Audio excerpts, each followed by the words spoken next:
నేటి నుంచి రాష్ట్ర వ్యాప్తంగా పాఠశాలలు పునఃప్రారంభం కానున్నాయి. ఈసారి స్కూల్స్ ఓపెనింగ్కు అమావాస్య సెంటిమెంట్ తోడైంది. నేడు ఉదయం 9 గంటల వరకు అమావాస్య ఘడియలు ఉన్నాయి. అమావాస్య రోజున కొత్త పనులు ప్రారంభించడం మంచిది కాదనే నమ్మకం కొందరిలో ఉండటంతో స్కూల్స్ ఓపెనింగ్ పై కూడా ఆ సెంటిమెంట్ ప్రభావం కనిపిస్తుంది.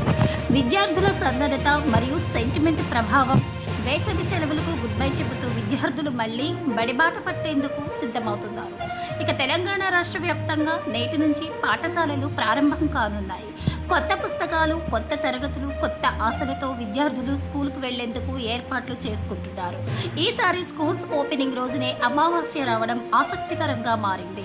ముఖ్యంగా గ్రామీణ ప్రాంతాల్లో సంప్రదాయాలను ఎక్కువగా పాటించే కుటుంబాల్లో అమావాస్యను సెంటిమెంట్గా భావిస్తుంటారు. కొత్త కార్యక్రమాలు, శుభకార్యాలు ప్రారంభించడానికి ఈ రోజును కొందరు దూరంగా ఉంచుతారు, కొందరైతే అశుభంగా భావిస్తారు. విద్యార్థులు, వారి తల్లిదండ్రులు కూడా అమావాస్య రోజున స్కూల్కు వెళ్లడం గురించి సందేహాలు వ్యక్తం చేస్తున్నారు. మరికొందరు మాత్రం విద్యాభ్యాసానికి ఇలాంటి సెంటిమెంట్లు అడ్డంకి కాదని, ప్రభుత్వం నిర్ణయించిన తేదీల ప్రకారమే పాఠశాలలకు హాజరవుతామని చెబుతున్నారు. ఇక విద్యావేత్తలు, విద్యాశాఖ అధికారులు సూచనలు, విద్యావేత్తలు మాత్రం చదువుకు శుభాశుభాలతో సంబంధం లేదని స్పష్టం చేస్తున్నారు.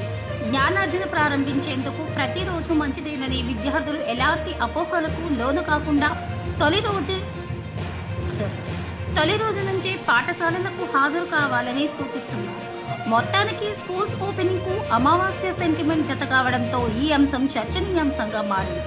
విద్యార్థుల భవిష్యత్తు దృష్ట్యా తొలి రోజు నుంచే తరగతులకు హాజరు అవ్వాలని విద్యాశాఖ అధికారులు కూడా సూచిస్తున్నారు. చదివే లక్ష్యంగా ముందుకు సాగాలని పిలుపునిస్తున్నారు.